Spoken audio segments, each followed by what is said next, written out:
அசைவ உணவு வகையிலேயே அதிக கொழுப்பு சத்து இல்லாத ஒரே உணவு கருவாடு. எங்க பாட்டியோட கைப்பக்குவங்களை குஞ்சு கருவாடை எப்படி சமைக்கிறதுன்றத இந்த வீடியோல பார்க்கலாம். இப்ப வாங்க வீடியோக்குள்ள போலாம்.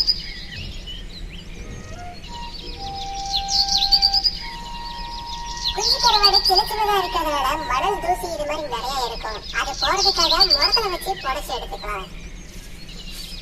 முறத்துல வச்சு பொறிச்சாலும் முழுசா மணலை சுத்தம் பண்ண முடியாது. அதனால ஒரு பாத்திரத்துல சுடுதண்ணி வச்சு கருவாடை நல்லா அலசி எடுத்துக்கலாம்.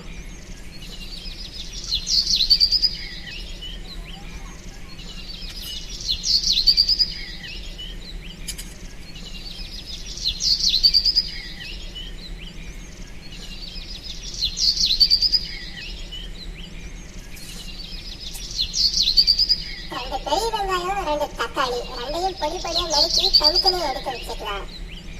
குஞ்சு கருவாடு சமைக்கிறதுக்கு தேவையான பொருள் எல்லாம் இப்ப பாத்திரலாம். 1 டீஸ்பூன் கடுகு, 2 டீஸ்பூன் மிளகாத்தூள், கொத்தமல்லி தழை, கருவேப்பிலை, 2 வெங்காயம், உப்பு, மஞ்சத்தூள், பொடி பொடியா நறுக்கின தக்காளி. இப்ப குஞ்சு கருவாடை சமைக்க ஆரம்பிச்சிடலாம்.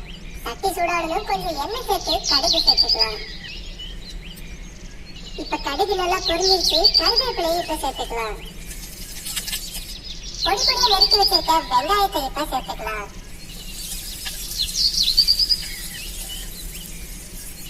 வெங்காயம் நல்லா பொன்னிறமா வதங்கிடுச்சு. இப்ப இது கூட நம்ம பொடி பொடியா நறுக்கி வச்சிருந்த தக்காளியை சேர்த்துக்கலாம். தக்காளி இப்ப ஓரளவு வதங்கிடுச்சு. மஞ்சள் தூளையும் மிளகாய் தூளையும் இப்ப சேர்த்துக்கலாம்.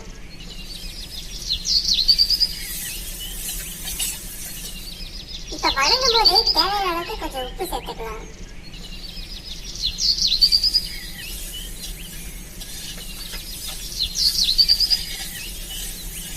இப்ப சுடுதண்ணில அரைச்சி வச்சிருந்த கருவாடை நம்ம இப்ப இது கூட சேர்த்துக்கலாம்.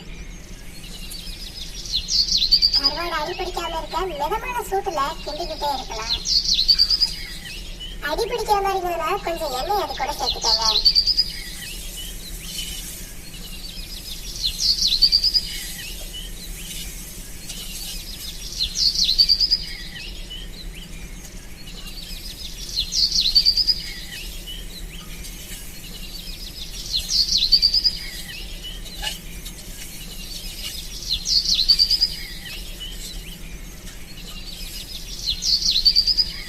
கருவாடை நல்லா வறுத்தாச்சு. இப்ப கொத்தமல்லி தழையை சேர்த்து இறக்கிடலாம்.